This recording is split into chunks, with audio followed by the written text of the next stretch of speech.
ایک ہوتا ہے گفتگو کا اثر، وہ بھی بڑا ہوتا ہے، اور ایک ہوتا ہے لہجے کا اثر۔ لہجے کا اثر بھی اپنی ایک خاص کیفیت رکھتا ہے۔ اسلام ہمیں یہ سبق دیتا ہے کہ تمہارا کلام بھی ٹھیک ہونا چاہیے اور تمہارا لہجہ بھی ٹھیک ہونا چاہیے۔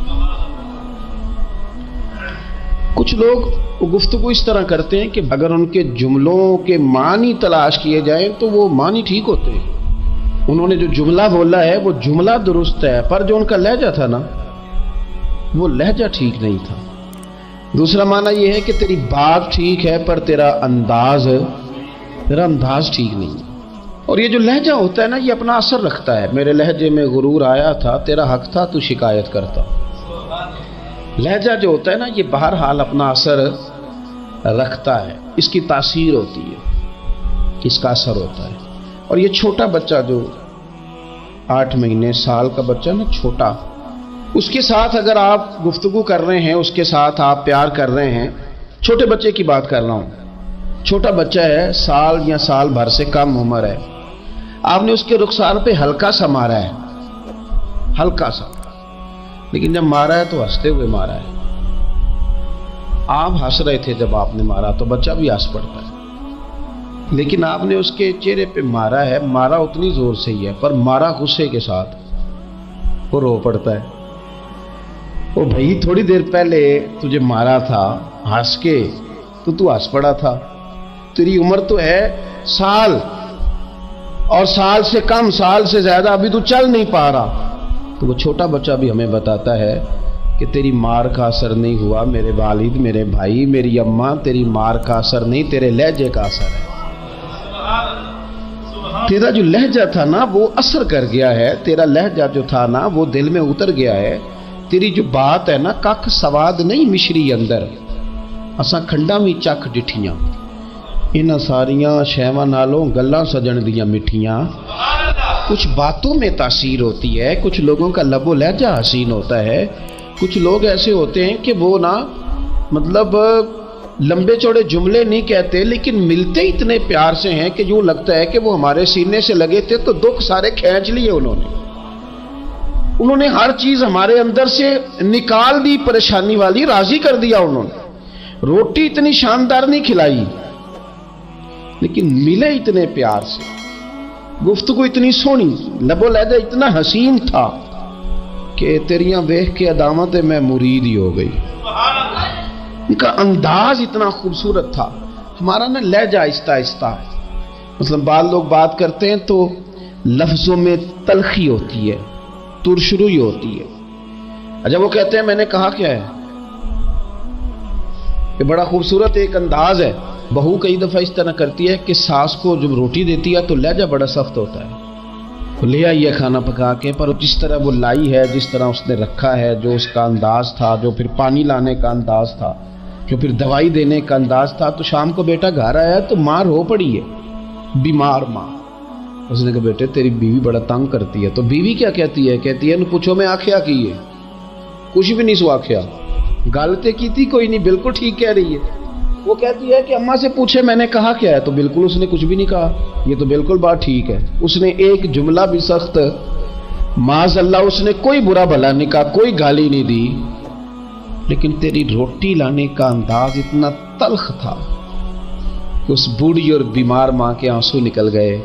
مانا کیا ہوا کہ ہو سکتا ہے تو تلخ بات کرتی تو وہ معاملہ کسی حد تک قابل قبول ہوتا، پر وہ جو تیرے لہجے نے یوں اس طرح کیا نا جس طرح کو بھکاری کو دے رہا ہو، وہ میرے بھائی تیرا انداز تو ٹھیک ہو، تیری گفتگو کا طریقہ تو ٹھیک ہو۔ وہ کہتے ہیں کہ معاملات تو نصیبوں سے ہیں، پر چلو یار ملاقات تو ٹھیک ہو نا۔ کچھ لوگ ایسے ہوتے ہیں کہ ایک لمحہ مل جائیں تو ان کی ملاقات کی یاد کبھی دوبارہ آئے نا تو وہ یاد بھی بندے کے دکھ سارے دور کر جاتی ہے۔ اور کچھ چیزیں ایسی ہیں جو آہستہ آہستہ زور پکڑتی جا رہی ہیں، ان میں سے ایک چیز ہے خود غرضی، خود پسندی، اپنی ذات اور اپنی سوچ کے دائرے میں بند رہنا۔ وہ اقبال نے جو کہا تھا نا، اگرچہ بت ہے جماعت کی آستینوں میں پر مجھے ہے حکم ازاں، لا الہ الا اللہ۔ میں نے دیکھا ہے ہماری اپنی چھوٹی چھوٹی جماعتیں بن جاتی ہیں، وہ اپنے اپنے خول میں بند ہو جاتی ہیں، انہیں خیر اپنے پاس نظر آتی ہے، جو پیچھے لگے ہوتے ہیں ان میں نظر آتی ہے، نہ ادھر نظر آتی ہے معاذ اللہ اور نہ ادھر۔ خود غرضی، خود پسندی، اپنی ذات کے دائرے میں بند رہنا محدود کر دیتا ہے انسان۔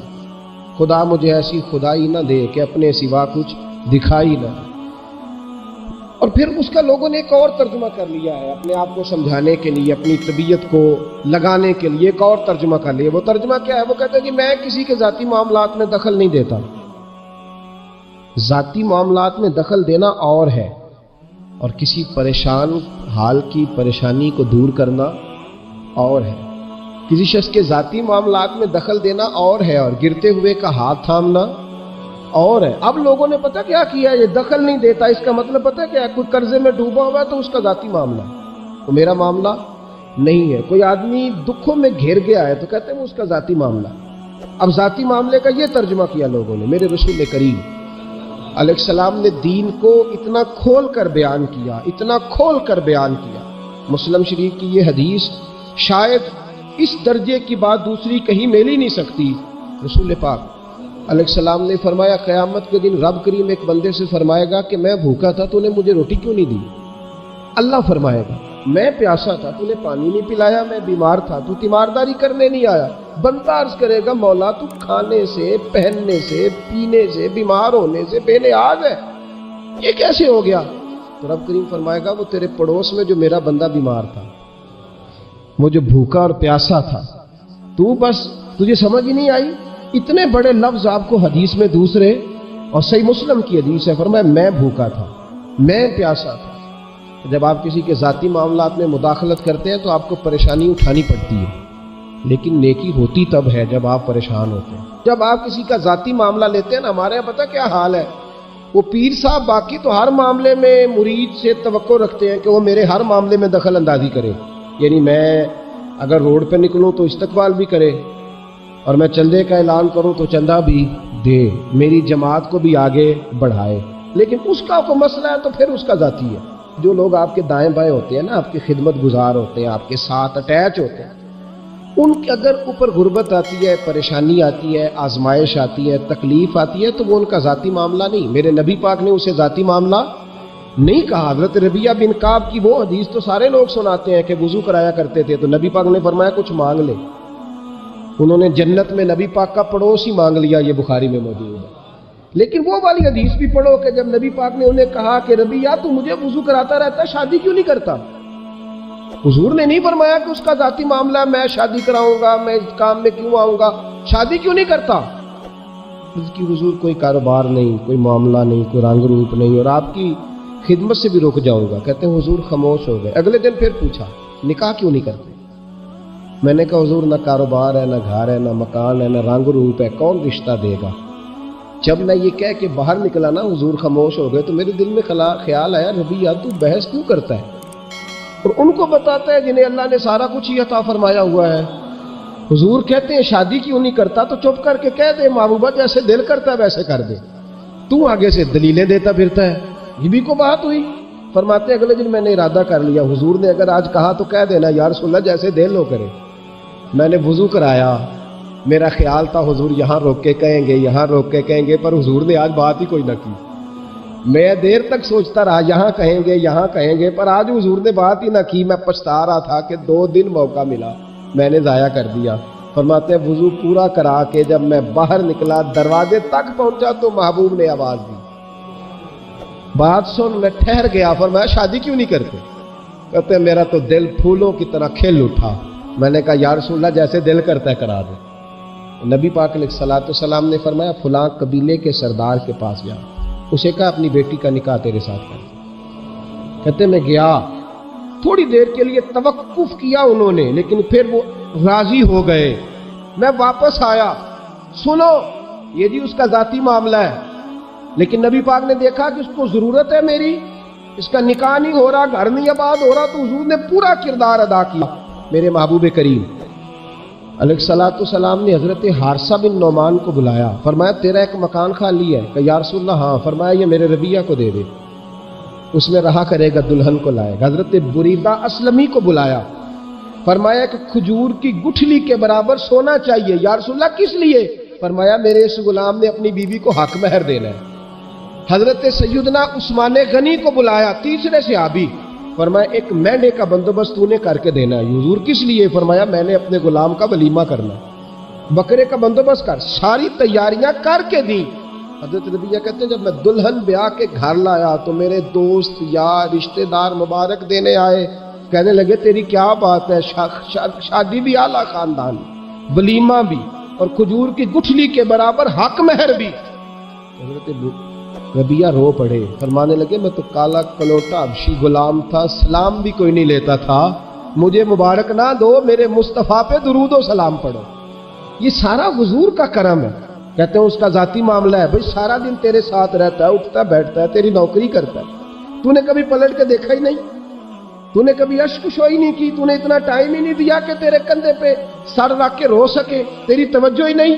نبی رحمت علیہ السلام دائیں بائیں والوں آگے پیچھے والوں کا خیال رکھتے، جہاں جس کو ضرورت ہوتی حضور اس کی ضرورت میں پہنچتے، اشک شوئی کرتے، نبی پاک پیار کرتے۔ نبی کریم سید عالم صلی اللہ علیہ وسلم دائیں بائیں آگے پیچھے خیال رکھتے، کس کو کس وقت کس انداز میں کتنی حاجت ہے۔ حضرت مقداد حضور کے غلام ہیں، وہ کہتے ہیں میں تھا اور میرے ساتھ 2 صحابہ اور تھے، ہمیں بھوک لگ گئی، مدینے میں کچھ قحط کا سما تھا، کئی دنوں سے بارش نہیں ہوئی تھی، فصلیں نہیں پکی تھی۔ فرماتے بھوک نے بڑا ستایا۔ ہمارا یہ طریقہ تھا کہ جب ہمیں شدید بھوک لگتی تھی تو ہم کسی صحابی سے کوئی مسئلہ شرعی مسئلہ دریافت کرتے تھے۔ یہ اب جا کے ہر قاری صاحب پہ ہر امام صاحب پہ فیٹ نہ کر دینا بات، آپ باتیں سنتے ہیں پھر ترجمے اپنی مرضی کے کرتے ہیں، جا کے ہر مولوی صاحب پہ فیٹ نہ کر دینا۔ کہتے جب مسئلہ پوچھتے تھے نا کسی صحابی سے تو پہلے روٹی کھلاتا تھا پھر مسئلہ بتاتا تھا۔ اب میں پہلا وضاحت کر لی یہ گل بھی اس لیے میں نے اگلی بات بعد میں کی ہے، کیونکہ آپ نے اسی حساب سے روٹی کھلانی ہے نا جس حساب سے اپنے امام کو تنخواہ دیتے ہو، اسی حساب سے روٹی کھانی ہے نا اس بیچارے۔ تو فرمانے لگے کہ جب نہ ہم کسی شخص سے کسی صحابی سے مسئلہ پوچھتے نا تو پہلے وہ، اس لیے یہ جو آستانوں پہ لنگر ہوتا ہے، یہ جو بزرگان دین خانقاہوں پہ لنگر رکھتے ہیں، یہ صحابہ کا طریقہ ہے کہ جس کو دین بتایا جاتا تھا اسے پھر لنگر بھی کھلایا جاتا ہے۔ بہت سارے لوگ اس کا مذاق اڑاتے ہیں کہ یہ کیا ہے، بھئی یہ رسول اللہ کی سنت ہے، صلی اللہ پڑھیے درود صلی اللہ، چلے جنہوں نے پہلے نہیں پڑھا وہ بھی شامل ہو جائے، پڑھے صلی اللہ تعالی علیہ وسلم۔ فرماتے ہیں اس دن بڑی بھوک لگی، 3 دوست تھے ہم، 3 صحابہ تھے، ہم نے حضرت ابوبکر صدیق کو گلی میں کھڑا کر لیا۔ سب صحابہ کے حالات کچھ نہ کچھ ان دنوں میں نا ٹائٹ تھے، کمزوری تھی، چونکہ فصلیں نہیں تھی، بارشیں نہیں تھی۔ ابوبکر ایک مسئلہ پوچھنا ہے، کہتے کھڑے کھڑے جناب صدیق اکبر نے کہا پوچھو، پہلے روٹی بھی ساتھ پوچھتے، کہنے لگے چلو پوچھو، کہتے مسئلہ پوچھا اور بتا کے رخصت ہو گئے۔ پھر ہم نے حضرت عمر سے پوچھا، انہوں نے بھی سوال کا جواب دیا پر کھانا نہ پوچھا۔ پھر 2-3 اور لوگوں کو ہم نے ٹٹولا، لیکن اس دن سب نے مسئلہ ہی بتایا، روٹی نہیں پوچھی۔ حضرت مقداد کہتے ہیں ہم نے پروگرام بنایا حضرت عبد الرحمن ابن عوف سے مسئلہ پوچھنے کا، تو میرے ساتھ والے دونوں کہنے لگے بس کر، بڑے آزما لیے، اب چل سیدھا دروازہ رسول پہ چلے۔ اب مسئلہ پوچھنا ہے تو ان سے پوچھنا ہے جن سے سن کے ساری دنیا مسئلے بتاتی ہے، انہی سے پوچھتے ہیں، ڈائریکٹ چلتے ہیں۔ کہتے ہیں ہم آئے مسجد نبی میں، حضور بیٹھے تھے، حضرت مقداد کہتے ہیں ہماری بکریوں کے تھنوں میں دودھ خشک ہو گیا تھا، حضور تشریف فرما تھے، السلام لی، دست بوسی کی، اتحیات میں بیٹھ گئے، حضور ایک مسئلہ پوچھنا تو حضور مسکرائے، فرمانے لگے لگتا ہے بھوک لگ رہی ہے تم تینوں کو، مجھے مسئلے کی سمجھ آ گئی، بھوک لگی ہوئی ہے یا رسول اللہ بڑی؟ فرمایا میری 4 بکریاں ہیں اور اللہ نے فضل کیا قحط میں بھی ان کے تھن دودھ سے بھرے ہوئے ہیں۔ فرمایا جاؤ، 3 تم ہو، چوتھا میں ہوں، اس طرح کرنا، 3 بکریوں کا دودھ تم پی لینا، 1 کا میرے لیے لے آنا۔ کہتے ہیں یا رسول اللہ ہم پی آئے، تو حضور نے فرمایا رکو، جب تک تمہارا دل کرے میرے مہمان بن سکتے ہو۔ فرماتے ہم 3 دن نبی پاک کے مہمان رہے، صبح و شام 4 بکریوں کا دودھ دھوتے، 3 کا پی لیتے، 1 پیالہ حضور کے لیے رکھ لیتے۔ فرماتے ہیں تیسرا دن آیا نا، حضرت مقداد کہتے ہیں وہ تو سو گئے دودھ پی کے، پر وہ جو نبی پاک کے لیے پڑا تھا نا، میری بار بار توجہ اس کی طرف جاتی، بار بار، اور میرے اندر سے آواز آتی کہ حضور کو تو بڑی خدمت کرتے ہیں صحابہ، تو حضور نے تو شاید کچھ اور کھا لیا تو پی نہ لوں۔ کہتے ہیں کئی دفعہ میں نے روکا پر میں نہ ہی اپنے آپ کو روک سکا، میں پی گیا حضور کے حصے کا بھی دودھ۔ جب میں پی گیا وہ دودھ کہتے ہیں اب پینے کے بعد جو پریشانی ہوئی وہ زیادہ تھی، دل میں خیال آیا اگر حضور ناراض ہو گئے کہ بھئی تمہیں تمہارے حصے کا دودھ دیا تھا اور مسلسل 3 دن سے مل رہا ہے، پھر کیوں پیا؟ اور حضور ناراض ہو گئے تو گرا جو ان کی نگاہ سے وہ سنبھل نہیں سکتا، فرمانے لگے اسی پریشانی میں تھا کہ حضور آ گئے، اب تو میرا وجود کانپنے لگا۔ سرکار سیدھے اس پیالے کی جانب گئے جس میں دودھ ہوتا تھا، فرماتے ہیں نبی پاک نے نہ اٹھایا کپڑا، اٹھایا برتن، دودھ نہیں تھا۔ حضور نے پوچھا نہیں کون پی گیا، بلکہ نبی پاک نے ہاتھ اٹھایا کہ اللہم اطعم من اطعمنی واسقی من سقانی، یا اللہ جو مجھے کھلائے تو اسے کھلا، جو مجھے پلائے تو اسے پلا۔ حضرت مقداد کہتے ہیں میں نے کہا اوہ یہ تو بڑی قیمتی دعا مل رہی ہے، بکریاں میری جو بکریاں تھیں وہ تو پہلے نہیں دودھ دے رہی، تھنوں میں دودھ خشک ہے، اور اتنی بڑی دعا کہ جو کھلائے اسے کھلا، جو پلائے اسے پلا۔ نبی کریم علیہ السلام کی دعا سنی تو کہتے ہیں میں بستر کے اندر منہ دیا ہوا تھا، جھٹ سے میں نے کپڑا اتارا، چھری پکڑی اور اپنے باڑے میں چلا گیا کہ ایک بکری ذبح کر کے لاتا ہوں، حضور کو کھلاتا ہوں تاکہ یہ دعا مجھے مل جائے کہ یا اللہ جو مجھے کھلائے تو اسے کھلا۔ فرماتے ہیں میں بکریوں کے باڑے میں گیا، جن بکریوں کو کئی دن ہو گئے تھے دودھ نہیں دیا تھا، جیسے ہی میں نے چراغ جلایا میں حیران ہو گیا کہ سب کے تھن دودھ سے بھرے ہوئے۔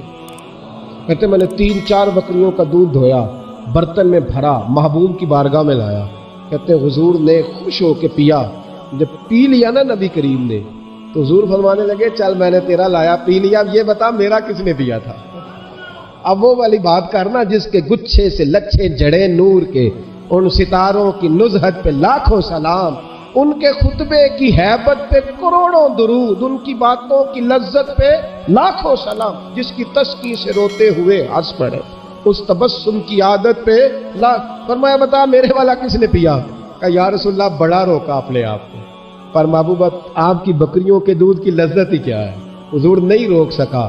تو محبوب کریم فرمانے لگے اچھا اکیلے پی گئے ہو، جا پھر دودھ بھی تو میرا پی گیا ہے، اور میں تیرے لیے پھر دعا کرتا ہوں کہ یا اللہ اس نے مجھے پلایا تو اسے پلا، اس نے مجھے کھلایا تو اسے کھلا۔ نبی کریم ہر اس شخص کا خیال رکھتے جو بھوکا ہوتا، جو پیاسا ہوتا، جو کمزور ہوتا، تھوڑا تھوڑا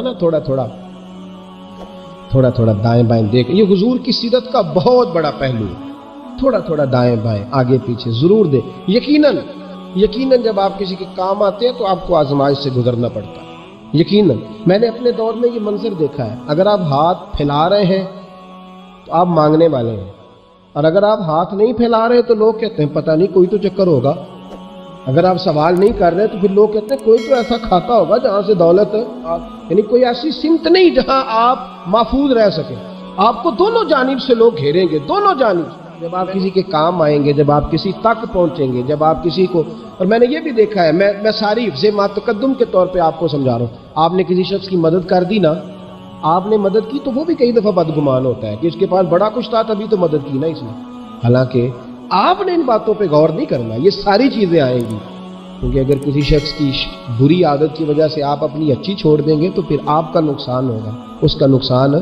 نبی پاک کے اخلاق یہی ہے کہ سامنے والا جو مرضی کرے، ہم نے وہ کرنا جس کا درس ہمارے نبی نے ہمیں دیا ہے، ہم نے وہ کام کرنا ہے جس کا پیغام ہمارے رسول نے ہمیں دیا، اس لیے بڑی خیر کریں، دائیں بائیں آگے۔ کچھ لوگ بہن بھائیوں سے اچھا سلوک کرتے ہیں، جواب میں اچھا سلوک نہیں ملتا، مجھے پتہ ہے نہیں ملتا، آپ یہ بتائیں کہ ان کے ساتھ اچھا سلوک اللہ کو راضی کرنے کے لیے کیا تھا یا جواب لینے کے لیے کیا تھا؟ آپ نے نہیں دیکھنا کہ سامنے والا کیا کر رہا ہے، آپ نے یہ دیکھنا ہے کہ اللہ کس بات میں راضی، اللہ کے رسول کس بات میں راضی، میری آخرت کا نفع کس چیز میں، میری روح کو، میرے ضمیر کو اطمینان کیسے ہے، یہ تصور رکھ کے جب خیر کریں گے تو پھر اللہ بڑی ہی بھلائی عطا کرے گا۔